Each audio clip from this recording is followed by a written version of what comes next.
We have got a great show coming up for you on American Black Journal. The Pulitzer Prize-winning play Fat Ham has opened at the Detroit Public Theater. We're going to talk about the groundbreaking comedy with the lead actor and the theater's marketing manager. Plus, acclaimed actor Roger Guenveur Smith talks about his roles in Spike Lee's films. Don't go anywhere.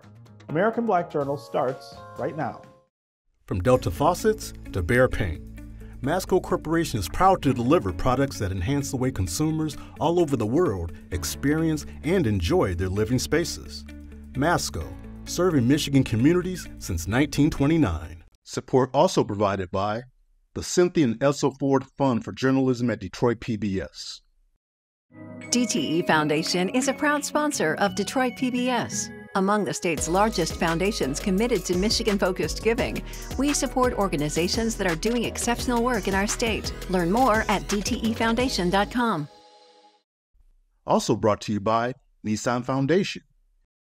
And viewers like you, thank you.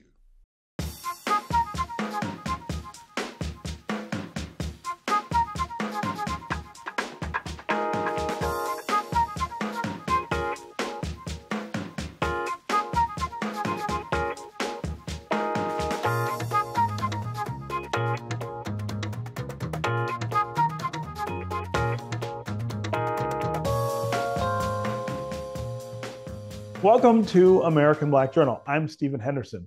The Pulitzer Prize-winning play Fat Ham has opened the Detroit Public Theater's 10th anniversary season.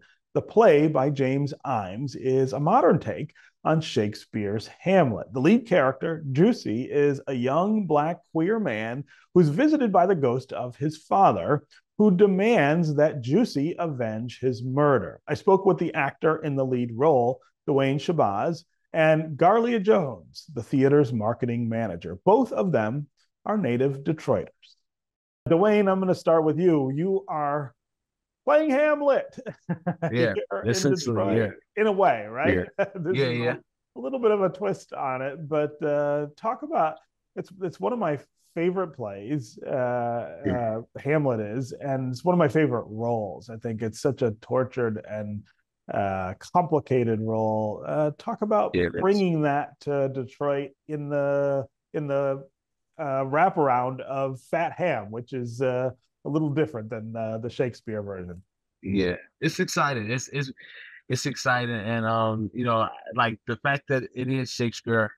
I actually like when people bring that up because it is very much still in the vein of Shakespeare, still Hamlet in the essence of it. Like the language isn't Shakespearean, isn't Shakespearean, but it's Shakespearean-esque, given the fact that the history of Shakespeare is that this language was mostly used. The language that Shakespeare wrote in was mainly language that was used amongst the commoners or the poor folk. Mm-hmm. Now, I feel like James Imes does the same thing with his take on this version. It's a mirror of the past and and how we speak today. And and I feel like, as from an actor perspective, it's very much him. You have to keep that in mind. The fact that it is the Shakespearean piece.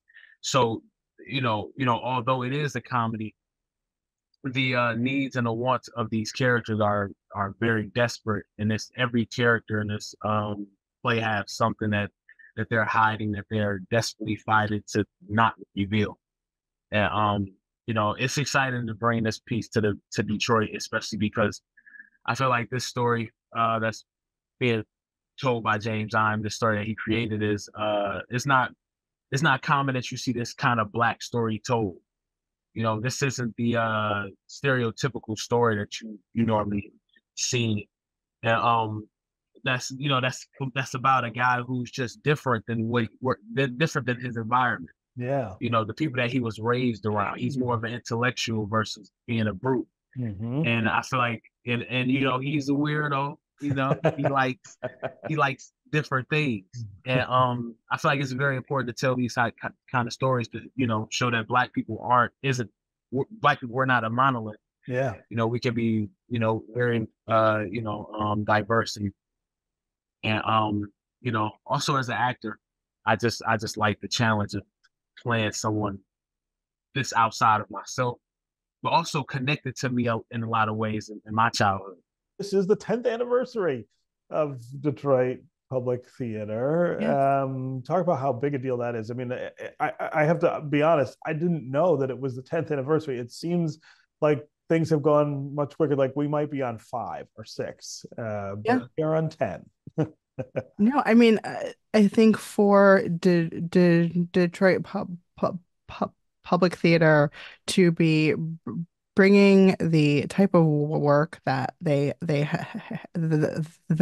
we have been over the last 10 years, um, is really incredible, and to think about the growth of a theater in Detroit to now have its own space, right? So Yeah. now there is a proper brick and mortar that people can come to Detroit Public Theater and experience what that is, not only on the stage, but what it is to have that experience in the lobby, what it is to have the experience with someone at the box office that isn't a box office of a different space, but is Detroit Public Theater. So, Mhm.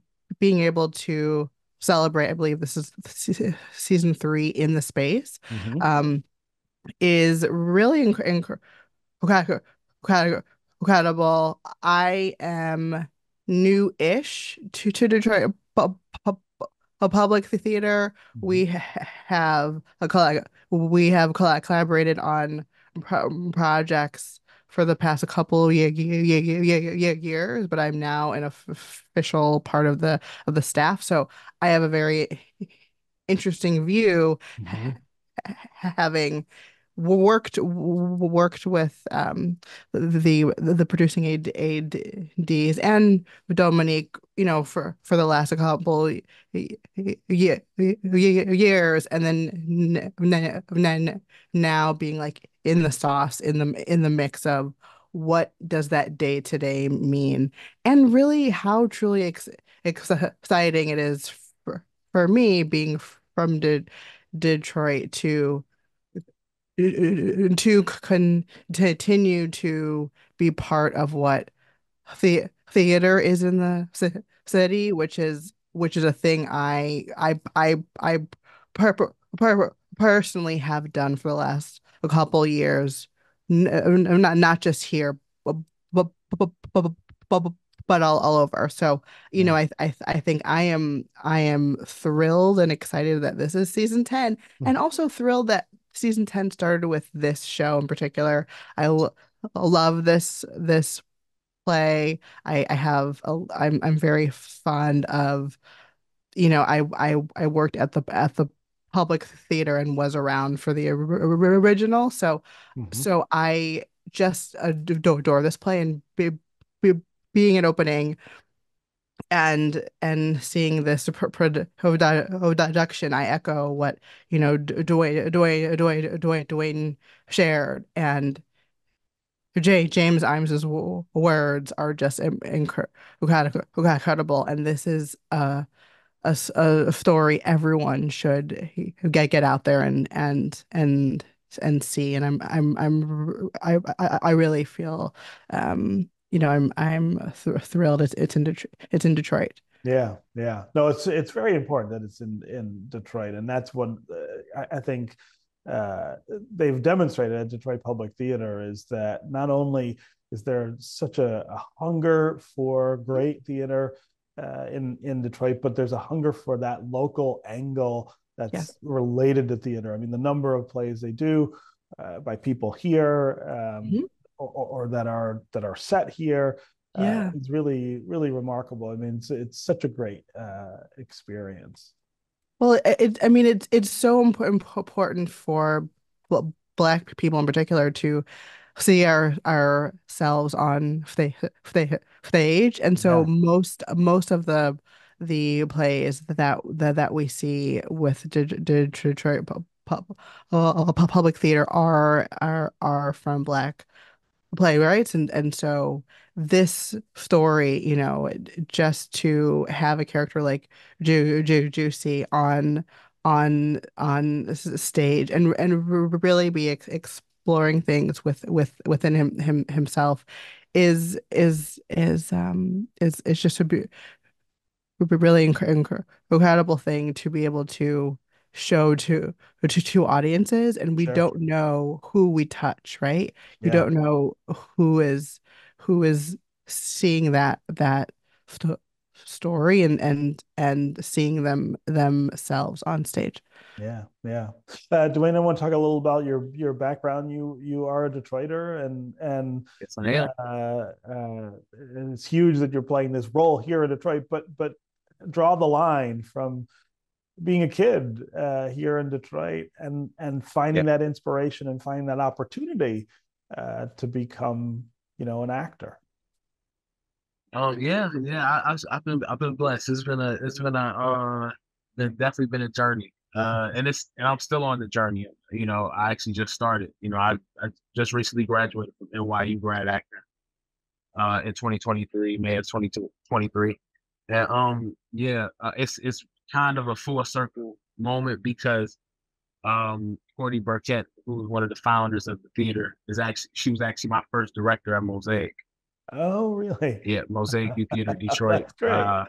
Yeah, she was my first director. So, and the last play we did together was The Tempest in 2014, and that same year I worked with one of the actors here named Roosevelt. I worked with him that year, and but he did the sound on the Tempest.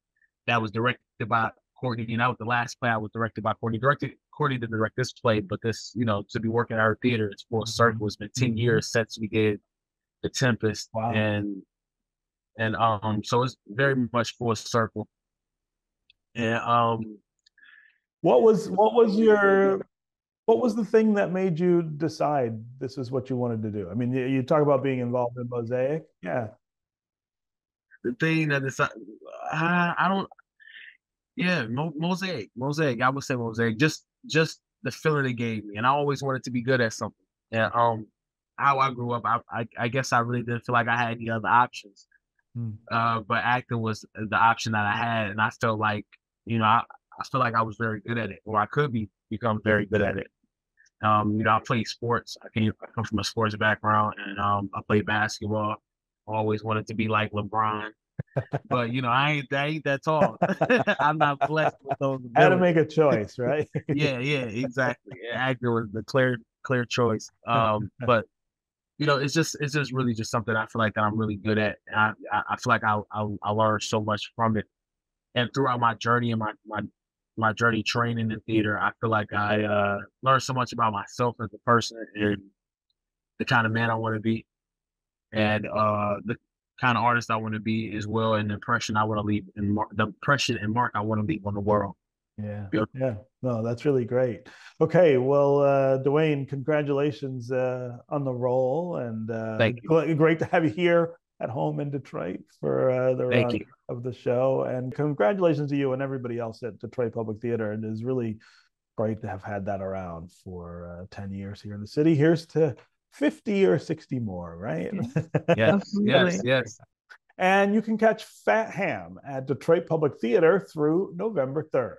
Award-winning actor Roger Guenveur Smith was in Detroit recently for 3 solo performances at the Charles H. Wright Museum of African American History. American Black Journal contributor Cecelia Sharpe of 90.9 WRCJ sat down with Smith to talk about his long acting career and his many collaborations with filmmaker Spike Lee.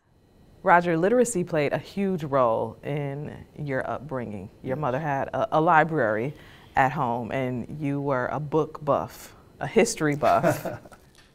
I was the kid who read the Encyclopedia Britannica for fun. I was the kid who was obsessed with a book called The World's Great Men of Color, edited by J.A. Rogers, which my mom had in our home library. I was the kid who read the narrative of the life of an American slave written by himself, by Frederick Douglass, 1845. I was about 10 years old. I didn't know all of the words in there, but it obviously made an impression upon me, and when I was looking for an opportunity to do a solo performance, when I was an undergraduate, I thought, Frederick Douglass. Well, where did that come from? That came from that very slim volume that was in our very modest home library. And as you move through your journey from those books in the library at home into college, you were at Yale studying history. Yes. But you decided that you should audition for the drama school at Yale. Now, did you have a undiscovered acting bug that you knew about that everyone else didn't know about, or was this something that you decided, like, hey, I want to try this? No, How did that come about? I had always been interested in performance, and you know, the first Frederick Douglass solo performance was called An Evening with Frederick Douglass, which was very long evening, and my own mom told me that it was too long. So you know, you need to edit, you need to cut. Yeah. Oh, absolutely. Because if your mom is tired of watching it, you know you have to do something about it. But going to school for history made sense to me, but also auditioning for the drama school made sense to me, and I auditioned and I was accepted into a distinguished class which included Angela Bassett and John Turturro and Charles Dutton, and I got to work with Mr.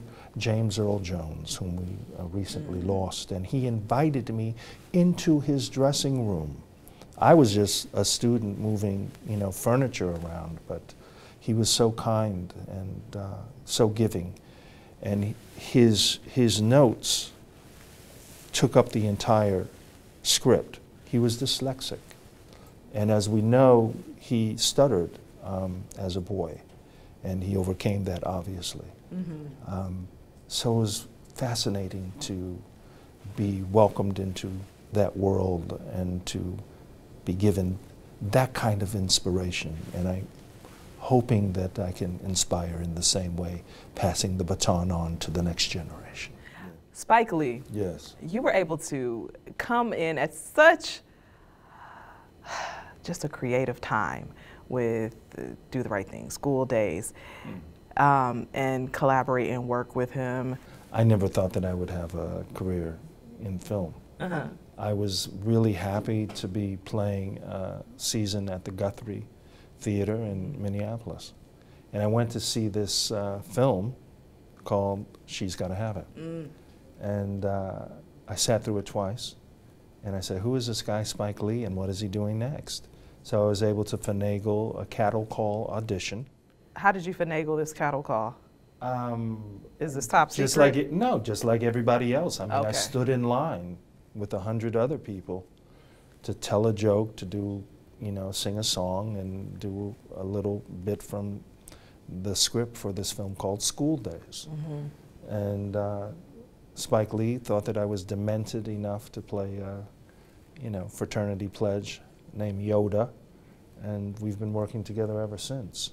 But yes, very blessed to be in the same generation as Shelton Jackson, Spike Lee, and I think that we have seen eye to eye, although he's considerably shorter than I am. But we do see eye to eye culturally, historically, politically, and it's been a great collaborative venture, and it's actually unparalleled in the American cinema. There's no actor, director, writer, producer collaborations that are comparable to the one that I have enjoyed with Spike. I want to get to that, but before we elaborate on that, you had a lot of creative ability when it came to Do the Right Thing. Yes. There was the script, but your character wasn't even in the script. You were able to build and create your character. What was the inspiration behind Smiley? Well, I didn't realize what the inspiration was specifically until after I had done Smiley. I knew from the draft of Do the Right Thing, which Spike shared with me very generously, that Malcolm X had a big influence on this piece. There was a Malcolm quote which was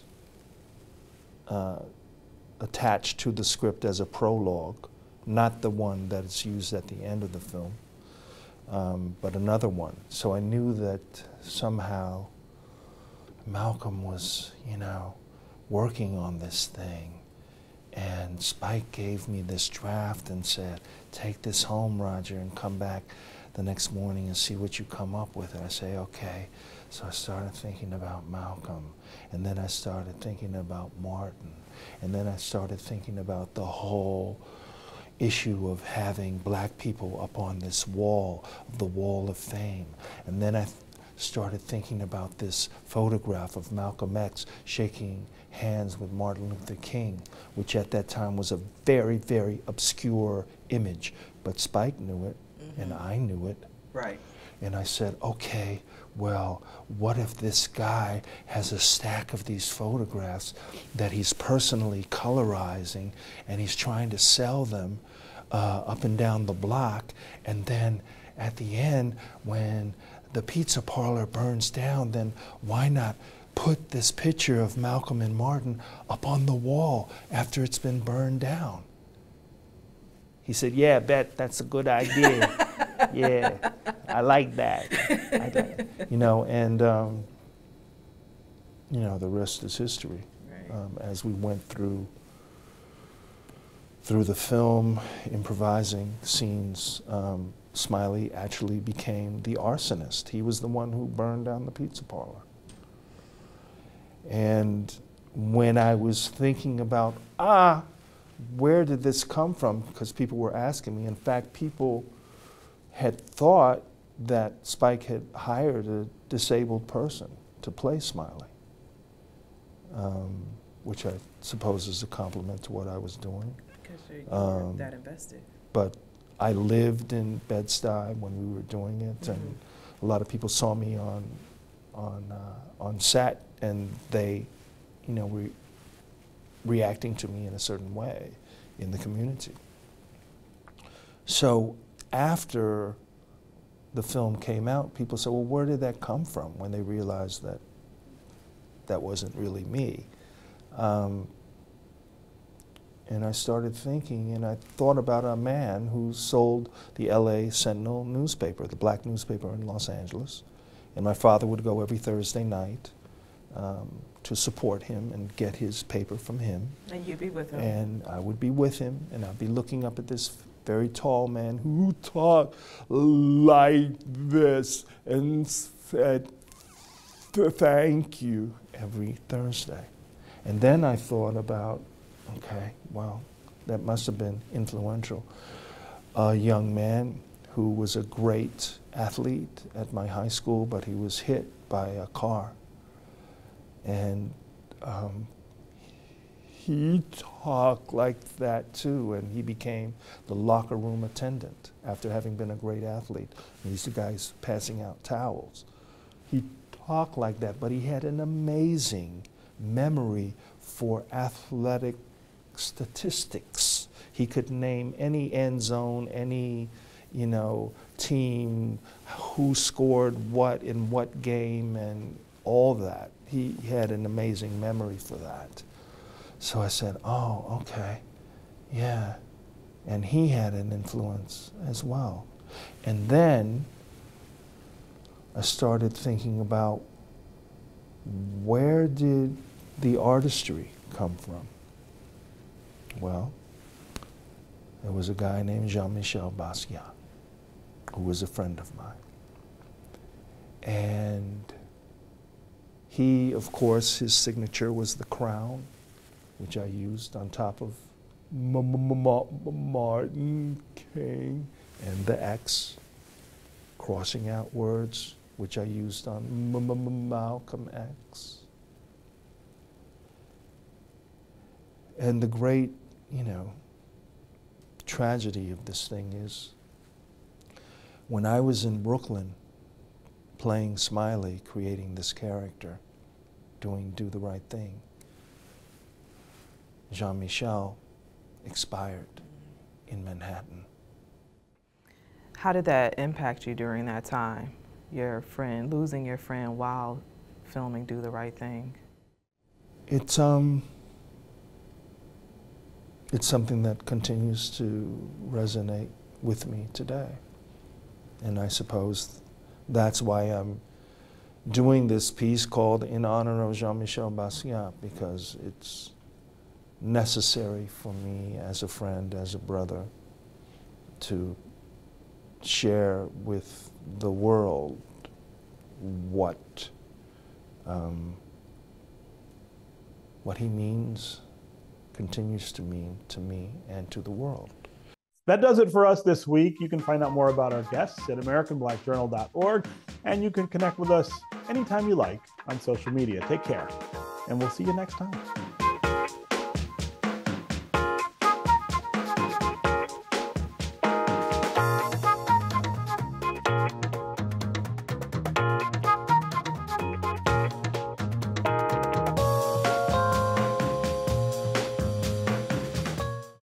From Delta faucets to Behr paint, Masco Corporation is proud to deliver products that enhance the way consumers all over the world experience and enjoy their living spaces. Masco, serving Michigan communities since 1929. Support also provided by the Cynthia and Elsa Ford Fund for Journalism at Detroit PBS. DTE Foundation is a proud sponsor of Detroit PBS. Among the state's largest foundations committed to Michigan-focused giving, we support organizations that are doing exceptional work in our state. Learn more at dtefoundation.com. Also brought to you by Nissan Foundation. And viewers like you, thank you.